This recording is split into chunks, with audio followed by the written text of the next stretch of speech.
Buenos días, para mí ciertamente es una ocasión especial y cuando nos extendieron esta invitación nos sentimos bien honrados. Hay cosas que cuando uno llega a otro lugar son saludos típicos y algunos clichés, pero de corazón expresamos que es para mí un gran gozo poder estar aquí compartiendo la palabra del Señor con ustedes. Y esa comunión que el Señor nos ha concedido en los últimos años es muy dulce para nosotros y poder así estrechar los lazos de comunión entre líderes es también estrechar los lazos de comunión entre iglesias.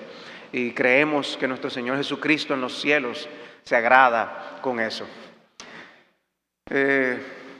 Para mí también es bueno haber venido con mi familia, así que pueden acercárseles y poder así ellos conocer un poco más. Verónica me decía, yo no conozco a nadie allí. Ella ahora conoce un poco más y estoy seguro que al final conocerá todavía a más personas.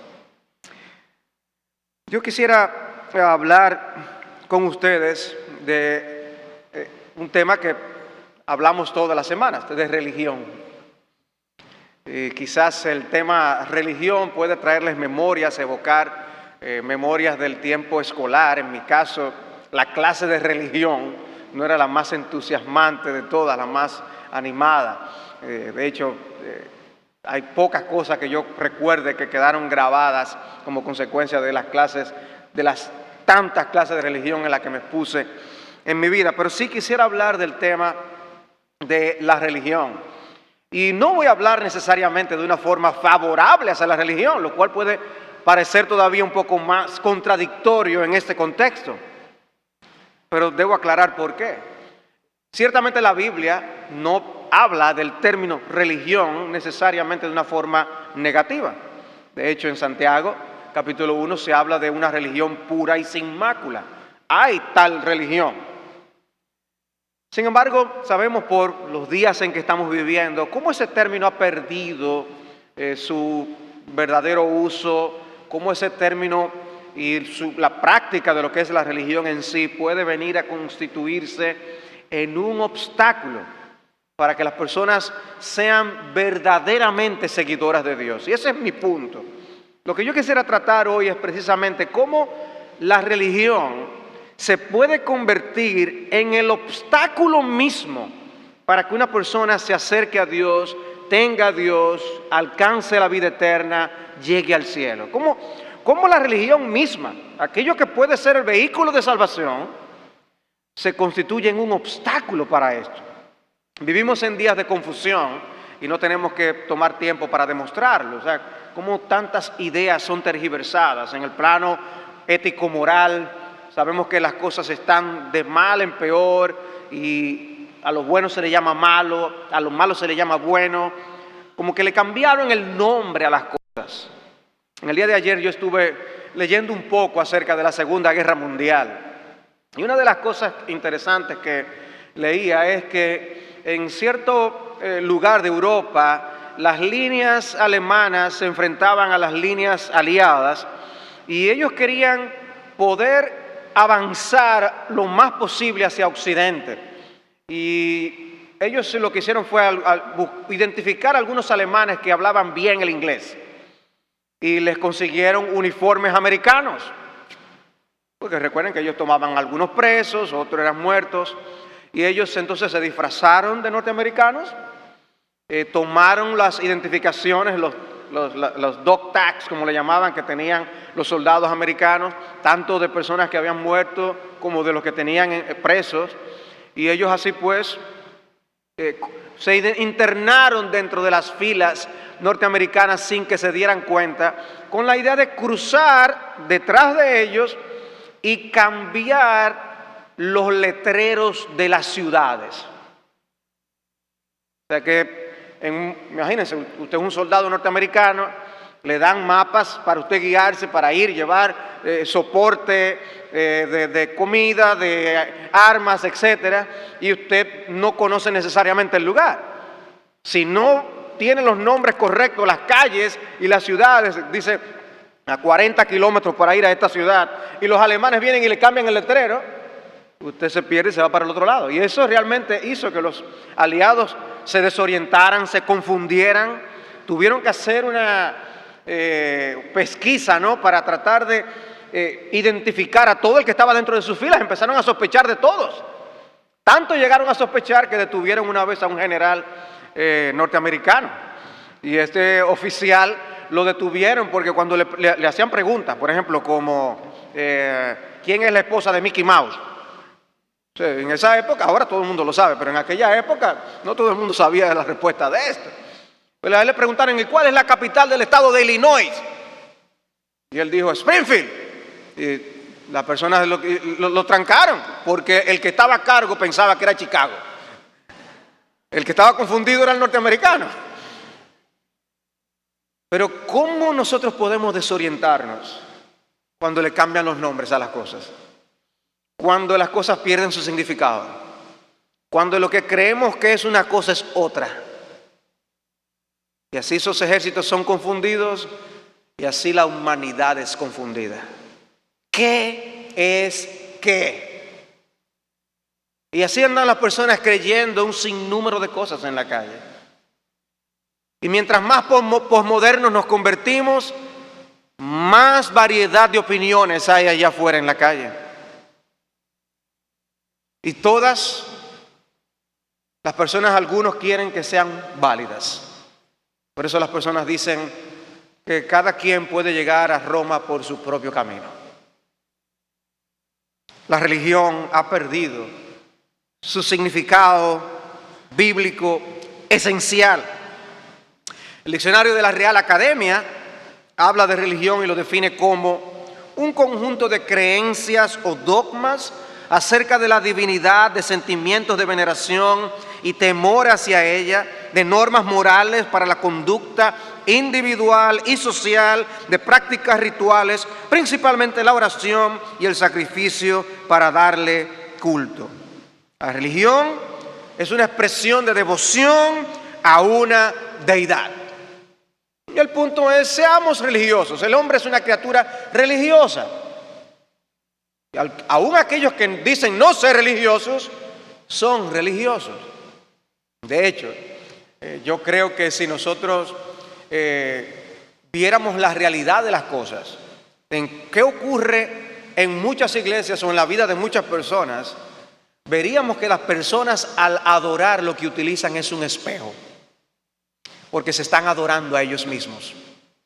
A personas les fascina añoñarse, amarse, servirse, y tienen un conjunto de dogmas y creencias donde ellos son la figura principal. Obviamente ellos no lo expresan así. Ellos nos dicen que la religión son ellos, pero el Dios de sus vidas son ellos mismos. Así en esta confusión moral nos preguntamos, ¿qué tan importante es que nosotros seamos religiosos? ¿Basta con que nosotros seamos simplemente religiosos? Y si yo soy muy religioso, celoso en mi religión, ¿eso me hace mejor que otros? ¿Me acerca eso a Dios? ¿Es sinónimo de estar cerca de Dios el ser religioso? Son las preguntas que nosotros debemos hacernos. ¿Qué es lo importante? ¿Ser religioso o encontrar la salvación? Y esas preguntas nos van acercando a los intereses de las Escrituras. Yo quisiera que nosotros fuéramos a algunos pasajes, sobre todo en el libro de los Hechos, para observar cómo los seguidores, los servidores de Dios, los ministros de Dios, hablaron a personas religiosas. Y eso nos lleva de manera obligada al capítulo 17 del libro de los Hechos. Al capítulo 17 del libro de los Hechos. Es el encuentro que el apóstol Pablo tiene con los atenienses. Atenas era un lugar muy religioso y vamos a ver qué ocurre allí. Es una lectura un poco larga, pero quiero al mismo tiempo ir haciendo señalamientos aquí y allá para observar la interacción que Pablo tenía con personas religiosas. Dice versículo 16 de Hechos 17. Mientras Pablo los esperaba en Atenas, su espíritu se enardecía viendo la ciudad entregada a la idolatría. Así que discutía en la sinagoga con los judíos y piadosos y en la plaza cada día con los que concurrían. Y algunos filósofos de los epicúreos y de los estoicos disputaban con él, y unos decían: ¿qué querrá decir este palabrero? Y otros: parece que es predicador de nuevos dioses, porque les predicaba el evangelio de Jesús y de la resurrección. Y tomándole, le trajeron al Areópago, diciendo: ¿podremos saber qué es esta nueva enseñanza de que hablas? Pues traes a nuestros oídos cosas extrañas. Queremos pues saber qué quiere decir esto. Porque todos los atenienses y los extranjeros residentes allí en ninguna otra cosa se interesaban, sino en oír en decir o oír algo nuevo. Si era novedosa la religión, mejor todavía. Eso es por novedad. Si es echarse ahora cubetas de agua helada, cubetas de agua helada, lo que sea nuevo. Hay personas que les gusta mucho lo novedoso. En este caso era lo novedoso de conceptual, filosófico, religioso. Ahora, imagínense, le están dando la oportunidad de oro a Pablo. Háblanos de lo que tú crees. ¿Qué ustedes creen que Pablo va a hacer? Pablo no desperdició la oportunidad. Dice entonces Pablo, puesto en pie en medio del Areópago, dijo: varones atenienses, en todo observo que sois muy religiosos. El punto aquí es, Pablo estaba halagándolos. ¿O qué estaba haciendo él aquí? Pero le estaba diciendo: ustedes son muy religiosos, yo me voy de aquí, yo no tengo nada que hablar con ustedes. No, eso no fue lo que él hizo. Los identifica como religiosos y ahora es que comienza el asunto. Y él dice: porque pasando y mirando vuestros santuarios, hallé también un altar en el cual estaba esta inscripción: al Dios no conocido. Oye, qué interesante. Ustedes son tan religiosos que adoran tantos dioses, para que no se les quede ninguno, adoran al Dios no conocido, el que nadie puede conocer. Dice: óyeme, y qué casualidad, al que vosotros adoráis pues sin conocerle, ese es el que yo les anuncio. Ese que ustedes no conocen, oye, ese es el que yo conozco. Y yo les quiero hablar a ustedes de eso.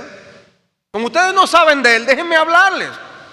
El Dios que hizo el mundo y todas las cosas que en él hay, siendo Señor del cielo y de la tierra, no habita en templos hechos por manos humanas, ni es honrado por manos de hombres como si necesitase de algo, pues Él es quien da a todos vida y aliento y todas las cosas.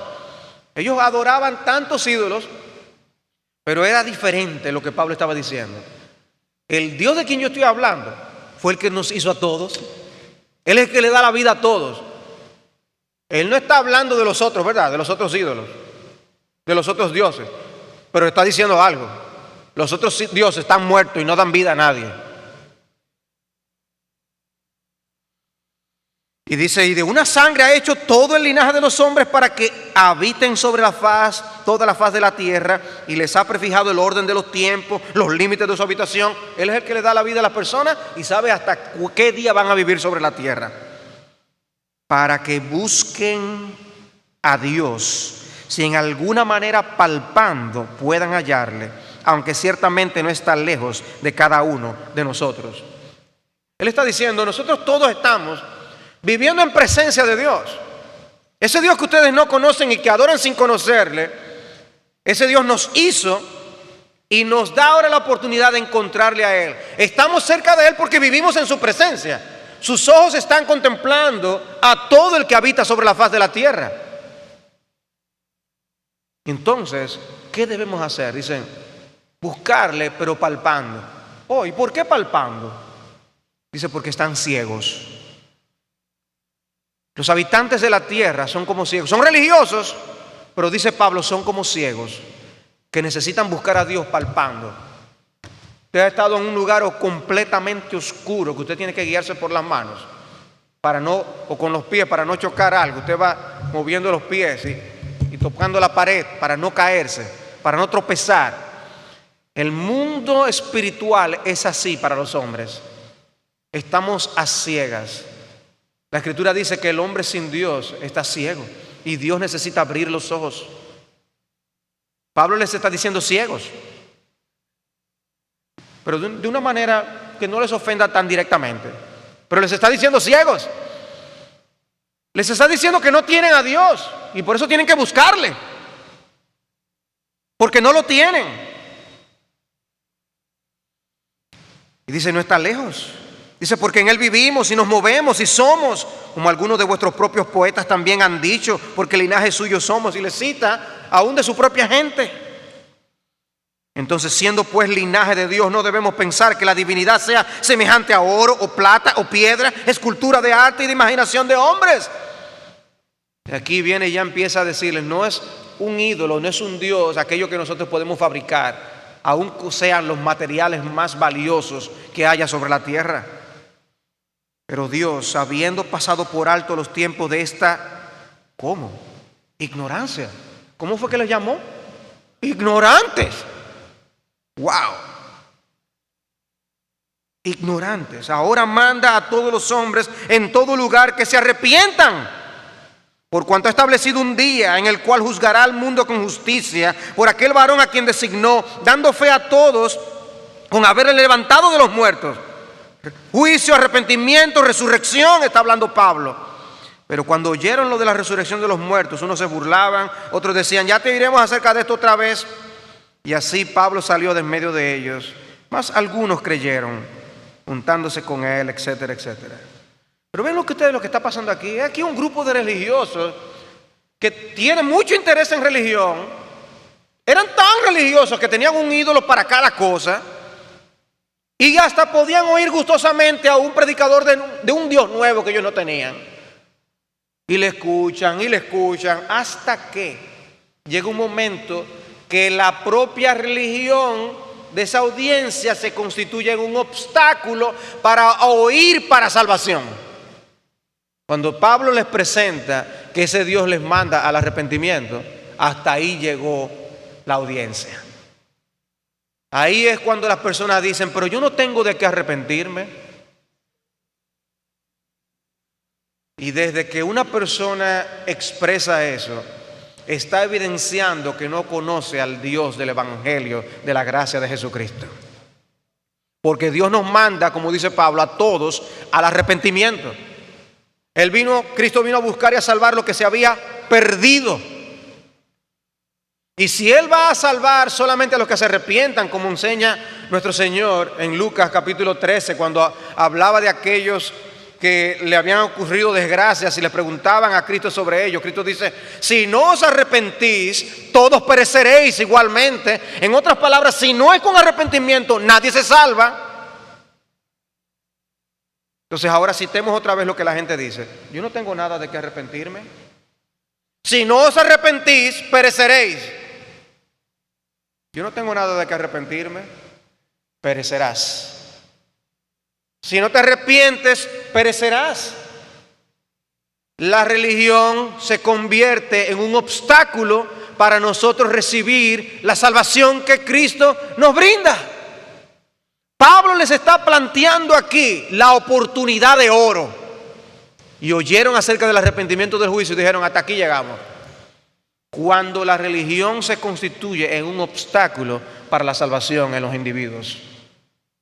¡Qué terrible! La religión misma les aleja y les aparta de Dios eternamente y para siempre. Y yo no estoy en contra de que una persona sea religiosa per se, porque hay beneficios colaterales, podemos así llamar, de que la persona sea religiosa. Si una persona tiene cierto temor de Dios, aunque no sea creyente, va a abstenerse de hacer cosas malas, ¿verdad que sí? Y eso es algo positivo. Un pueblo no se entregará a miles de cosas que hacen. El hecho de que un pueblo deje de ser caníbal por entender religión, eso es bueno. A lo mejor no son cristianos, pero no se están comiendo unos con otros. Ustedes recordarán, a lo mejor han oído la historia de aquella persona que estaba venía de una tribu y estaba leyendo la Biblia y alguien le dijo, y todavía ustedes están leyendo ese libro, nosotros ya estamos más avanzados, ya nosotros hemos superado esa etapa para estar leyendo ese libro. Dice que el indígena le dijo, bueno, da gracias a Dios porque si no fuera por ese libro hace rato que tú no estuvieras aquí. puede ser que la religión nos ayude a comportarnos decentemente y que podamos convivir. Pero no necesariamente eso nos lleva a Dios. No necesariamente eso nos da la salvación. Puede ser que una persona tenga una habilidad social mejor por ser religioso, pero no necesariamente eso te hace cristiano. Esos alemanes podían hablar inglés y lo podían hablar sin acento, pero no eran aliados, no eran soldados norteamericanos. No es el nombre de religioso lo que nos salva, es el ser cristianos. Pablo no dijo a los atenienses que sus dioses no eran otra cosa que manifestaciones distintas del Dios vivo y verdadero, como muchas personas dicen hoy. Es que cada quien cree en el mismo Dios, el único Dios, pero tiene otras concepciones distintas de ese Dios verdadero. Cada quien por su camino llega al único Dios. Y así pues los mahometanos sirven a Dios, al Dios verdadero de una forma, y así los budistas, etc. Pablo le está diciendo, no es así. El Dios verdadero llama, no importa la religión que tú tengas, a que te arrepientas,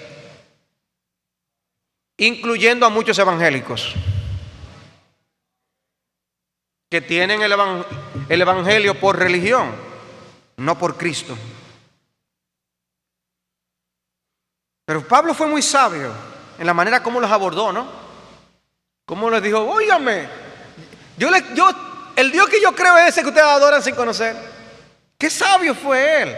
Obviamente después él aterrizó. Él no se quedó dejando una imagen dudosa de qué era lo que Pablo predicaba. Y por eso después no quisieron seguirle oyendo. En otras palabras, sí, debemos tener cierto tacto. Debemos tener sabiduría en la presentación que tengamos en nuestro contacto con los incrédulos. Pero no podemos ser demasiado vagos en la manera en que dejamos la idea, el concepto de la salvación. Porque si no, ¿en qué va a terminar creyendo la gente? No van a creer para salvación. Él dijo, Dios es creador y juez. Y como juez le daremos cuenta si no nos arrepentimos de nuestros pecados. El arrepentimiento es crucial, les está diciendo él. El mundo no se hizo solo, y ese que hizo el mundo te juzgará a ti, porque nuestra vida depende de él. Búscale, aunque sea palpando, porque no está lejos de ti. ¿Qué forma de predicar el evangelio? A religiosos. Pablo no justificó cosas sencillamente para caer en gracia con las personas. Él los llamó idólatras. Él no excusó la idolatría. Él no dijo, oh, sí, eso es una vía para que los ignorantes conozcan a Dios. Para que los que tienen falta de educación usamos las imágenes para que conozcan a Dios. No, la cultura del momento no debía regir la teología del apóstol Pablo. La cultura del momento no debe regir nuestra teología tampoco. Al tratar un punto como ese, muchos religiosos brincan. Si llegamos a decir algo que en su mente ofende a la Virgen, nosotros creemos que María fue una gran mujer y la Biblia la honra y la llama bienaventurada. Pero dice que esa misma Biblia que son más bienaventurados los que oyen la palabra de Dios y la guardan. No deshonramos a María, la honramos, pero justo como la Biblia la honra, no atribuyéndole lo que no está en la palabra de Dios. Pero fíjense, hay personas que desde que mencionan el tema María, por ejemplo, reaccionan, empiezan allá a obstaculizar lo que están escuchando del mensaje del evangelio. Y si hay alguien aquí sentado, yo le pediría que me escuchara hasta el final, que no cierre el corazón, porque precisamente mi punto es cómo la religión se puede constituir en el obstáculo mismo para que una persona encuentre la salvación. Pero la salvación a la manera de Dios. El peligro del celo religioso irracional. Y para mostrarles algo del peligro del celo religioso irracional, quisiera que ustedes vayan a 2 capítulos más adelante, a Hechos capítulo 19. Hechos capítulo 19. En el versículo 23. Nos trasladamos a otra ciudad. En este caso, la ciudad de Éfeso. Y allí está Pablo una vez más aprovechando otra oportunidad para predicar. Y dice, versículo 23, hubo por aquel tiempo un disturbio no pequeño acerca del camino. El camino es la salvación presentada a través de Cristo. Porque un platero llamado Demetrio, platero porque hacía figuras de plata, que hacía de plata templecillos de Diana, daba no poca ganancia a los artífices, a los cuales, reunidos con los obreros del mismo oficio, dijo, varones, sabéis que de este oficio obtenemos nuestra riqueza, porque ellos eran padres de familia. Pero veis y oís que este Pablo, no solamente en Éfeso, sino en casi toda Asia, ha apartado a muchas gentes con persuasión, diciendo que no son dioses lo que se hacen con las manos. ¿Usted se imagina se nos va a caer el negocio? Si ahora se desacreditan esos templecillos de plata que nosotros hacemos y no lo vamos a poder vender, la gente no lo va a poder comprar. Usted sabe la gente que tiene figuritas, que creen cosas, que por tenerla cerca no le cree que no le va a pasar nada. Y cuelga objetos. Y creen eso de verdad, que están protegidos por esos objetos. Ahora hay alguien que siempre que los fabrica y los vende. No los regalan, los venden. Y entonces dice él, no solamente el peligro de que nuestro negocio venga a desacreditarse, versículo 27, sino también que el templo de la gran diosa Diana sea estimado en nada y comience a ser destruida la majestad de aquella quien venera toda Asia y el mundo entero. Bien. Cuando niños, nosotros cuando queríamos decir que algo que estaban diciendo no era verdad, estornudábamos, ¿verdad? Haciendo embuste. Pero dice esto, el mundo entero adora a esa diosa. Dice, cuando oyeron estas cosas, los religiosos, oigan la reacción. Estas son personas con gran celo religioso. Y cuando este hombre le dice esto, lo que estaba en peligro, dice que se llenaron de ira y gritaron diciendo, ¡grande es Diana de los Efesios! Parecido a lo que muchos musulmanes hacen hoy en día. Cuando hay algo que les afecta en su celo, empiezan a decir que Alá es grande. Como que el que lo digan mucho hace que Alá sea grande. Hermanos, nosotros cantamos y decimos que nuestro Dios es grande, pero no son nuestros cánticos que lo hacen grande. Él es grande. Y aunque no haya nadie que le cante, piedras se levantarán para proclamar la grandeza de nuestro Dios, dice Cristo. Pero no, en el celo religioso, el religioso tiene que hacer grande a su Dios y mantener su grandeza. Dice, grande es Diana de los Efesios. Y la ciudad se llenó de confusión. Y a una se lanzaron al teatro y arrebataron a Gayo y Aristarco, macedonios, compañeros de Pablo. Y queriendo Pablo salir al pueblo, los discípulos no le dejaron para que no acaben con él. Dice, también algunos de las autoridades de Asia, que eran de los amigos, le enviaron recado diciéndole, Pablo, ni vayas por ahí, ni te aparezcas por ahí. Versículo 32. Oigan qué interesante esto. La muestra del celo religioso. Unos pues gritaban una cosa y otros otra, porque la concurrencia estaba confusa y los más no sabían por qué se habían reunido.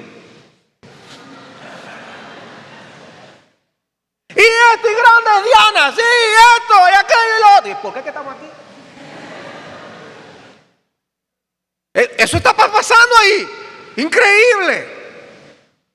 Y sacaron de entre la multitud a Alejandro, empujándole a los judíos. Entonces Alejandro, pedido silencio con la mano, quería hablar en su defensa ante el pueblo. Pero cuando le conocieron que era judío, todos a una voz gritaron casi por 2 horas, grandes Diana de los Efesios. Señores, 2 horas. ¿Cuántos minutos llevamos nosotros aquí? Cuenten, 2 horas gritando, grandes Diana de los Efesios, grandes Diana de los Efesios. Eso es celo religioso. Eran muy religiosos. Tú nunca has voceado ni siquiera por el Dios verdadero 2 horas, ¿sí? Celo religioso. Entonces el escribano, cuando había apaciguado a la multitud después de 2 horas, dijo: varones efesios, ¿quién es el hombre que no sabe que la ciudad de los efesios es guardiana del templo de la gran diosa Diana? Y ahora oigan esto: y de la imagen venida de Júpiter. O sea que ellos tenían el templo, un templo especial. Ellos tenían el privilegio de tener el templo de la diosa Diana y una imagen que había venido del planeta Júpiter, nada más y nada menos. Ahora, yo no sé por qué ustedes se ríen, porque oigan lo que después dice él: puesto que esto no puede contradecirse y es necesario que se apacigüe y que nada haga precipitadamente. Él lo que está diciendo es: nada más a un loco se le ocurre cuestionar que esa piedra cayó de Júpiter. Hermanos, nos reímos, pero es triste. Para que ustedes vean a dónde puede llevar el celo religioso a una persona, a creer semejante cosa. Ustedes saben las ideas que hay diseminadas en nuestro mundo hoy en día.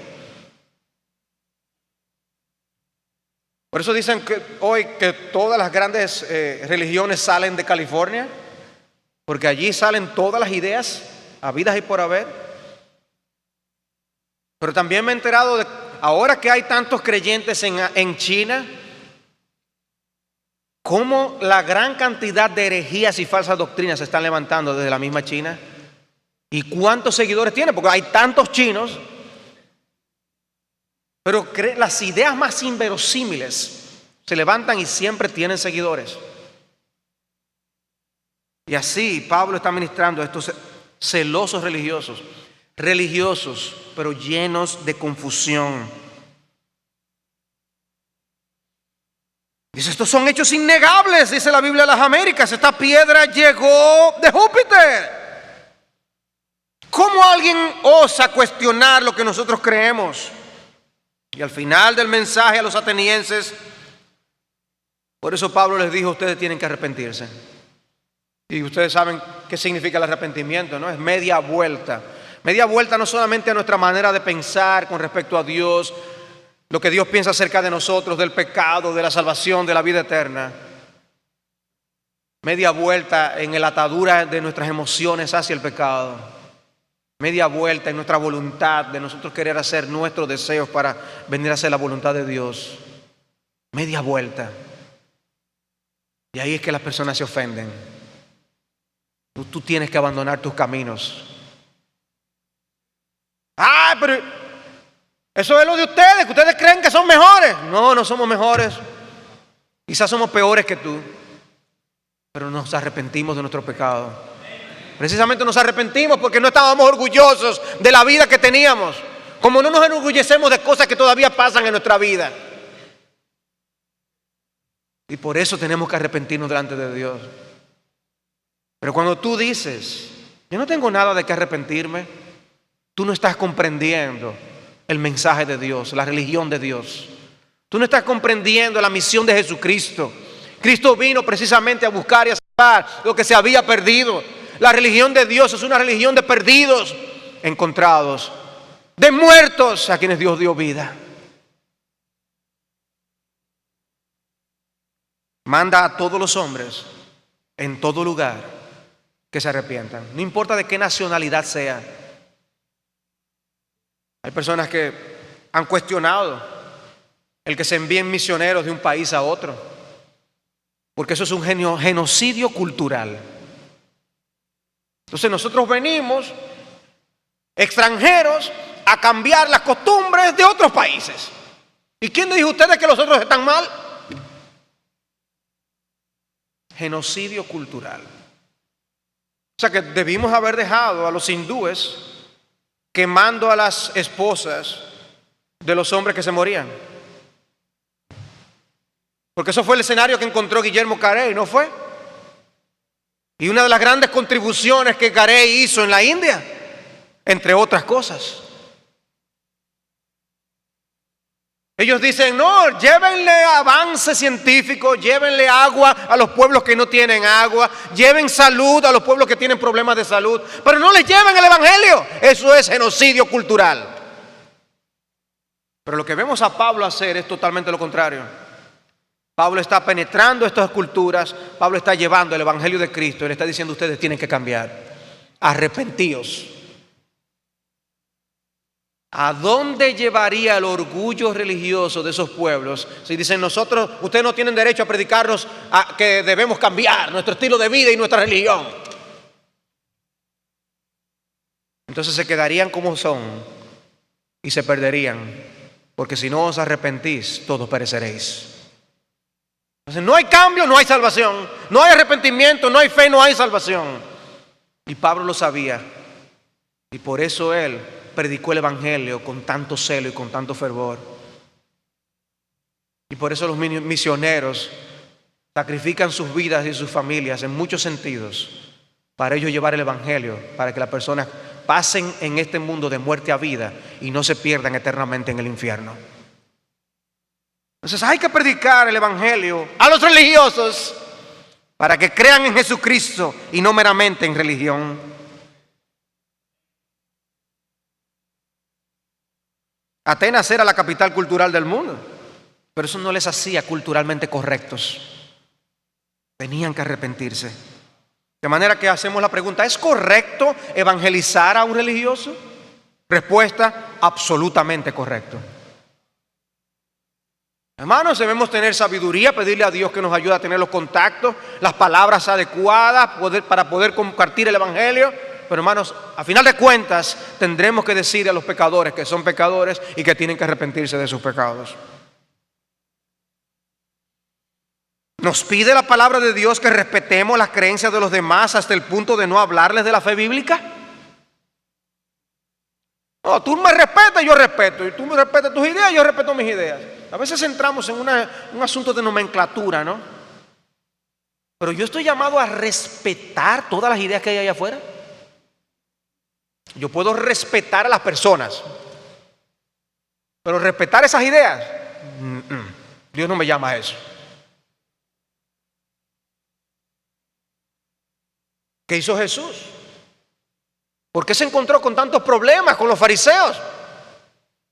Porque ellos reaccionaron en su religión con más celo, preservando su religión, preservando su orgullo, no dando su brazo a torcer antes que abrazar las enseñanzas del único que podía salvar sus almas. Y por eso mataron a Cristo. ¿Hasta dónde puede llegar el celo religioso? Que puede llevarles a matar a las personas que le predican el verdadero evangelio. A nombre de Dios matan a los religiosos verdaderos, la religión de Dios.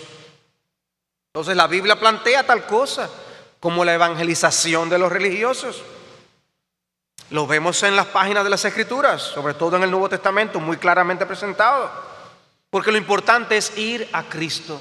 Lo importante es vivir en pos de Cristo. Podemos hacer a alguien religioso, pero eso no necesariamente le lleva a la salvación. No nos conformemos con convertir a alguien en religioso. La misión de Pablo no era sencillamente hacer que las personas se sintieran bien como religiosos. Cuando él da su testimonio en Hechos capítulo 26, él describe cuál era su misión, la misión que Dios le encargó. Y Dios le encargó abrir los ojos de las personas para que se convirtieran de las tinieblas a la luz, de la potestad de Satanás a Dios, para que reciban por la fe que es en Cristo perdón de pecados y herencia entre los santificados. Y dice, eso fue lo que yo comencé a hacer, a predicar este evangelio. Y haciendo esto, pidiendo a los gentiles que se arrepintieran y se convirtieran a Dios, por eso ahora me intentan matarme. Hechos capítulo 26, versículos 18 al 21. Yo necesito, mi misión es ir y abrir los ojos de las personas para que vean a Cristo. No importa si son religiosos, ellos tienen que tener sus ojos abiertos para ver a Jesús y ver la salvación como la Biblia la plantea. Ahora, ¿por qué se ofenden los religiosos cuando se les anuncia el mensaje de salvación de las Escrituras.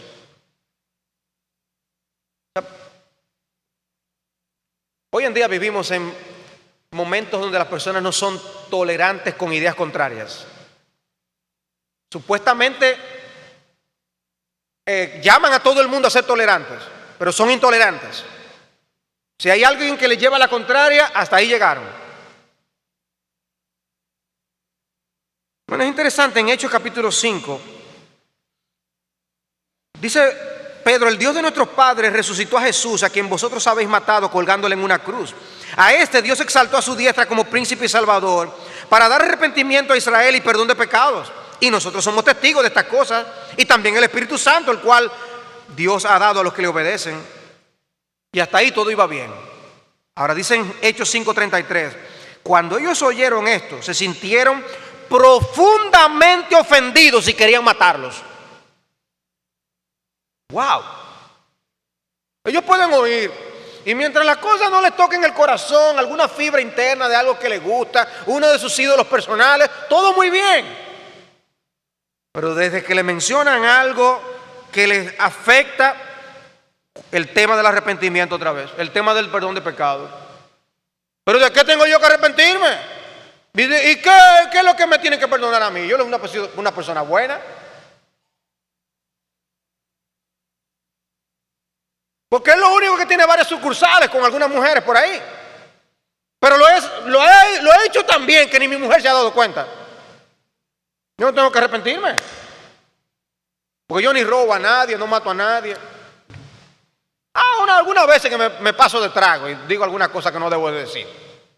Y las personas lo dicen como con una naturalidad. Como que Dios tiene que estar de acuerdo con ellos. El cielo tiene que estar de acuerdo con ellos. Cuando Él se presente delante de Dios, Dios tiene que entrar en razón y recibir la excusa que Él le está dando. Amigo, cuando tú llegues a la presencia de Dios en el día del juicio, no te preocupes por qué tú vas a decir a Dios para convencerle, porque nadie va a convencer a Dios de lo contrario. Él tiene la verdad desde la eternidad hasta la eternidad. El tiempo de la oportunidad es aquí, para tú ahora recibir la mente de Dios y hacerla tuya, porque en aquel día será demasiado tarde. Arrepiéntete. Pero ese fue el tema, que no les gustó el arrepentimiento y se sintieron profundamente ofendidos y querían matarlos. ¿Cuánto se ofende cuando le dice a un religioso que debe de cambiar en algunas cosas? Luego viene Esteban y ocurre lo mismo en Hechos capítulo 7. Dice en Hechos 7:54 que al oír esto, al oír el mensaje de Esteban, se sintieron profundamente ofendidos y crujían los dientes contra él. Oigan eso. Profundamente ofendidos. No te acepto, estoy ofendido.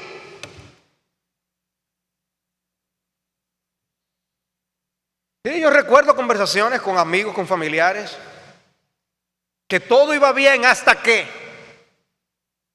decíamos algo donde sus convicciones eran contrarias a la palabra de Dios. Y a partir de ahí se sienten realmente ofendidos. Pero una ofensa que cruza y raya, como decimos. Cuando la religión se convierte en un obstáculo para la salvación. Y personas tan orgullosas que no dan su brazo a torcer, prefieren morirse con sus convicciones antes que decir: es verdad, yo estoy equivocado, me arrepiento, para ir al cielo. Prefieren morirse en esa condición y no dar su brazo a torcer e irse al infierno. Qué triste. Qué triste. El mismo Pablo fue un perseguidor de los cristianos, ¿recuerdan? Y él dice en 1 Timoteo capítulo 1 versículo 12 que él daba gracias a Dios, que le fortaleció en Cristo Jesús, porque me tuvo por fiel poniéndome en el ministerio, habiendo yo sido antes blasfemo, perseguidor e injuriador, mas fui recibido a misericordia, porque lo hice por ignorancia, en incredulidad. Él mismo dice: yo era un ignorante. Ahora, Pablo era un doctor de la ley. Pablo era un conocedor de la ley. Él era muy celoso en la religión judía.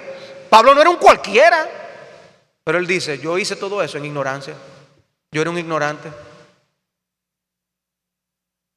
Y ni aun cuando Pablo venía y hablaba con ellos, entendían el razonamiento. porque sus ojos estaban cerrados y su misión era abrir ojos a ciegos. Entonces luego el mismo Pablo fue perseguido. Él, que era un perseguidor, entonces él mismo fue perseguido. En Hechos capítulo 13, versículo 44. Como hacía Pablo siempre, se reúne en una ciudad, hablaba del evangelio. Dice que él se sentó allí y se juntó casi toda la ciudad para oír la palabra de Dios. Pero dice el versículo 45 de Hechos 13: pero viendo los judíos la muchedumbre, se llenaron de celos y rebatían lo que Pablo decía, contradiciendo y blasfemando. Oigan eso, blasfemaban contra Dios por contradecir al apóstol Pablo. Contradecían a Pablo, lleno de celos, no podían dar su brazo a torcer. No podían decir, oye Pablo, tienes razón, estamos equivocados. No, el orgullo ciega.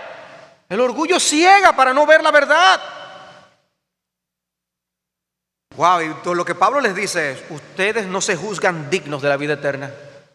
Versículo 46, dice: Pablo y Bernabé entonces, hablando con denuedo, dijeron: a vosotros a la verdad era necesario que se os hablase primero la palabra de Dios, mas puesto que la desecháis y no os juzgáis dignos de la vida eterna, he aquí nos volvemos a los gentiles. ¿Ustedes saben por qué el evangelio llegó a la República Dominicana? Porque los judíos no se consideraron dignos de la vida eterna. Y Pablo se fue a Europa, predicó allá el evangelio, y de Europa ha llegado aquí el evangelio a nuestros lugares. La misericordia de Dios. La misericordia de Dios. Pero por diversas razones, las personas reciben como una amenaza cuando sus cimientos de su religión son conmovidos. Hermanos, amigos, no es el mayor privilegio poder conocer cuando nosotros estamos equivocados. ¿Ustedes se imaginan que nosotros estuviéramos todavía convencidos de que el mundo gira alrededor de la tierra?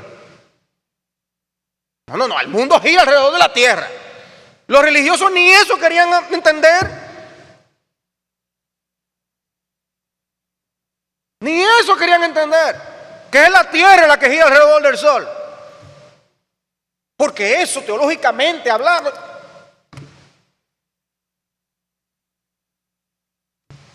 Cuidado con el celo religioso infundado. El hecho de tú ser religioso no te hace estar cerca de Dios necesariamente. En muchas ocasiones la religión lo que hace es alejarte de Dios.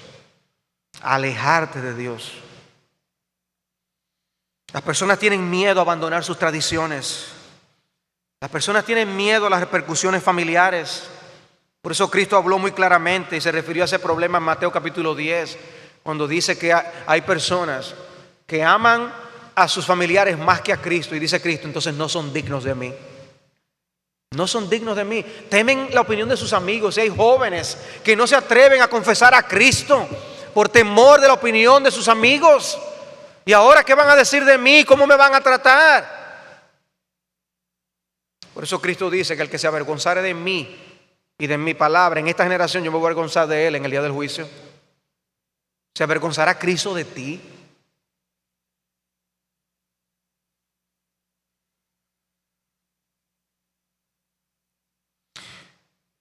Es muy conocido el caso de Juan capítulo 3, el caso de Nicodemo.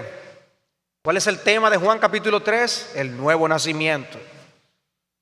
Cuando Cristo le dice a Nicodemo, de cierto te digo, os es necesario nacer de nuevo. El que no nace de nuevo no puede entrar, no puede ver el reino de Dios, no puede.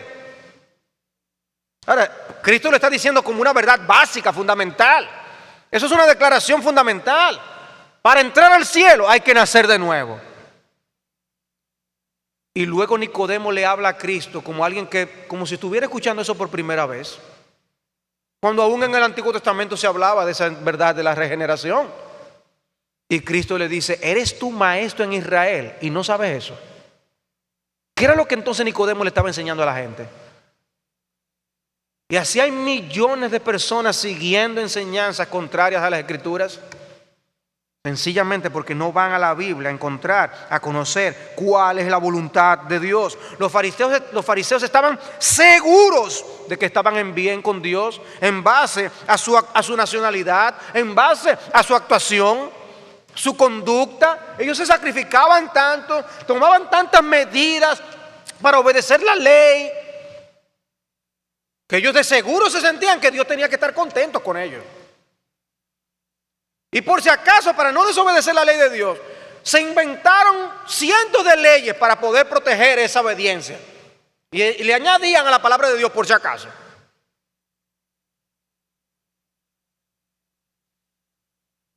No, el ser religioso no nos acerca a Dios. Por eso Pablo les dijo: observo que sois muy religiosos, pero le predicó el evangelio.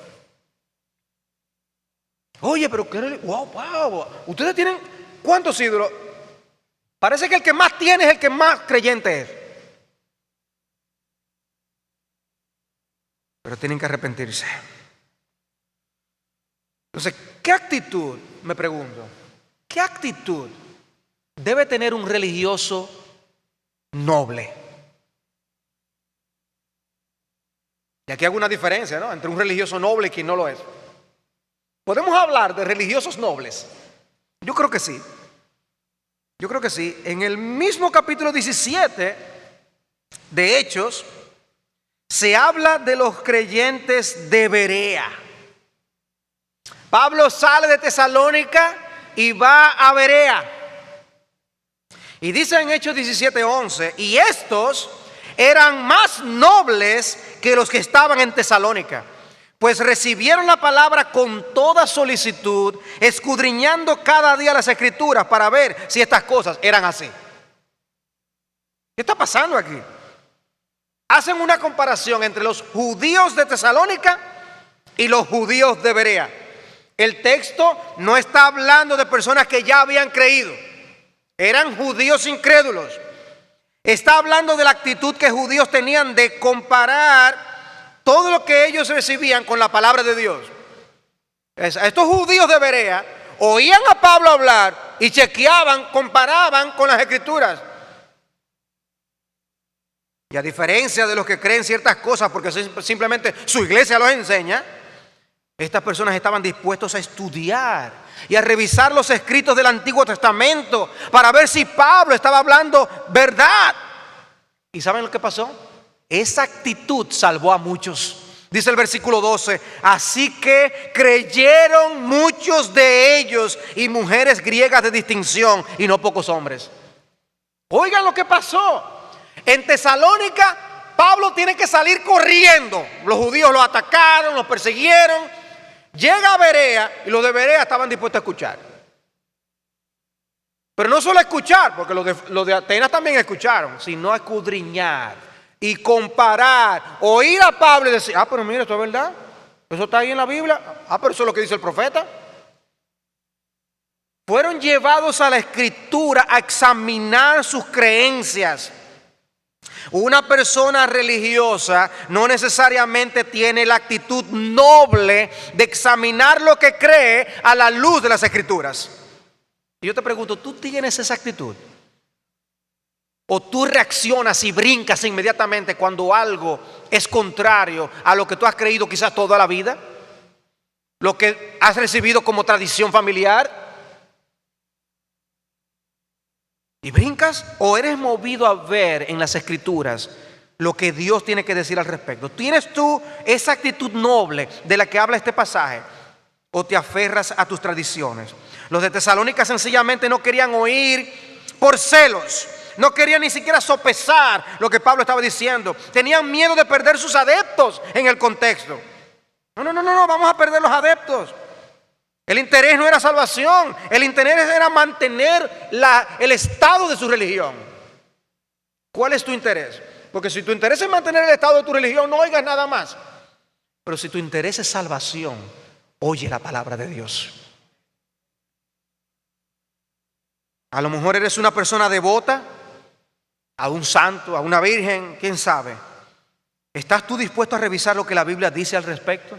¿O te arriesgarás a pesar de una eternidad que puede estar frente a ti sin Jesucristo, sin saber lo que Dios piensa al respecto? ¿Qué riesgo tan grande? Tú arriesgarías todas tus posesiones y las llevarías a un casino a jugarlo en una sola noche para perderlo. todas tus posesiones en una sola noche. Pero sin embargo arriesgas tu eternidad por creencia que tú no estás dispuesto a corroborar con las Escrituras. Sepa pues ciertísimamente, decía el apóstol Pedro, sepa pues ciertísimamente toda la casa de Israel, Hechos 2:36, que a este Jesús, a quien vosotros crucificasteis, Dios le ha hecho Señor y Cristo. Eran los que habían crucificado a Cristo. Y Pedro les habló cara a cara y les dijo: ese Cristo que ustedes mataron, ese fue exaltado por Dios el Padre. ¿Saben lo que pasó? Dice el texto que ellos se compungieron de corazón y dijeron a Pedro al oír eso: ¿qué haremos? ¿Hay algún remedio para nosotros que somos culpables de haber matado a Cristo? Y Pedro les dice: arrepentíos y bautícese cada uno de vosotros en el nombre de Jesucristo para perdón de los pecados y recibiréis el don del Espíritu Santo. Arrepiéntanse, esa es la solución. ¿Qué pecado tan grave? Mataron a Cristo, desecharon al Hijo de Dios. Pero había remedio. Y muchos de los que comenzaron la iglesia en Jerusalén fueron precisamente muchos de los matadores del Mesías. Qué glorioso. Dios mostrándole compasión y perdón para viles pecadores, porque lo importante no era mantener la religión. Lo importante era la salvación de sus almas, el perdón de sus pecados. Y entonces dice: sed salvo de esta perversa generación. Dice que recibieron su palabra y fueron bautizados, y se añadieron aquel día como 3,000 personas. Religiosos, quién sabe cuántos años tenían viviendo en su religión, y en un instante Jesucristo les dio la salvación. Porque lo más importante no es ser religiosos, lo más importante es tener a Dios en el corazón, lo más importante es creer en Cristo, lo más importante es arrepentirnos de nuestro pecado, lo más importante es tener el perdón de todos nuestros pecados por aquel que algún día nos va a juzgar. ¿Cuál es tu condición? ¿Estás tú tan aferrado a tus creencias y tus convicciones que no quieres dar tu brazo a torcer? ¿Y vale la pena perderte eternamente y para siempre, sencillamente para tú dar la imagen de que tú eres alguien que no cede? Sí, muchos se han ido al infierno porque no ceden. Y ya no hay oportunidad para el arrepentimiento. Pero tú que todavía estás aquí entre los vivos, cree en el Señor Jesucristo y serás salvo. No te defiendas tanto y asume la realidad de que tú has pecado, como yo y todos hemos pecado contra un Dios santo. Hemos ofendido su nombre. Hemos tomado con ligereza lo que para Él es glorioso y precioso, sobre todo a su Hijo Jesucristo. Y si tú has sido uno de esos que, por así decirlo, adoras viéndote en un espejo, te adoras a ti mismo, te añoñas a ti mismo, te cuidas a ti mismo, tomas las decisiones para ti mismo, tus beneficios son para ti. Y Cristo te llama hoy a arrepentirte. Cristo te llama hoy a que tú le confieses a Él y creas en Él de todo corazón y descanses en Cristo. Venid a mí, decía Cristo, todos los que estéis trabajados y cargados, y yo os haré descansar. Cristo te puede dar la vida eterna, la que hoy tú necesitas y la que de verdad, si la adquieres, nunca perderás. Qué sencillo suena, ¿no? Pero ¿por qué somos tan tercos? Por eso el salmista David decía de cómo algunos son como mulos, son como los asnos, que no doblamos el cuello, somos tercos. Arrepiéntete de tus pecados, humíllate delante de Dios, reconócele a Él en la majestad que Él tiene y tú en tu pequeñez. Admite que has ofendido a un Dios santo. Y dice Él que Él tiene sus brazos amplios para perdonar, para recibirte, para hoy mismo darte la vida eterna. O que hoy sea un día de salvación gloriosa. No importa la religión que tú tengas, no importa cuántos años tú hayas tenido albergando cuántas ideas, hoy puede ser el inicio de una eternidad gloriosa en la presencia de Dios. Abre tus oídos a Dios. Abre tus oídos a su palabra. Pide a Él que tenga compasión, misericordia de ti. Y créeme, no te arrepentirás. Vamos a orar. Padre, te damos gracias por esta oportunidad que tú nos das de compartir el Evangelio de Jesucristo. Sella, Señor, tu palabra en todos nuestros corazones. Permítenos, oh Dios, ser más que religiosos, seguidores del Dios vivo y verdadero, creyentes en el único Mesías y Salvador, nuestro Señor Jesucristo. Gracias por tu palabra y gracias por el amor mostrado para con nosotros en darnos de tu verdad. En el nombre de Cristo. Amén.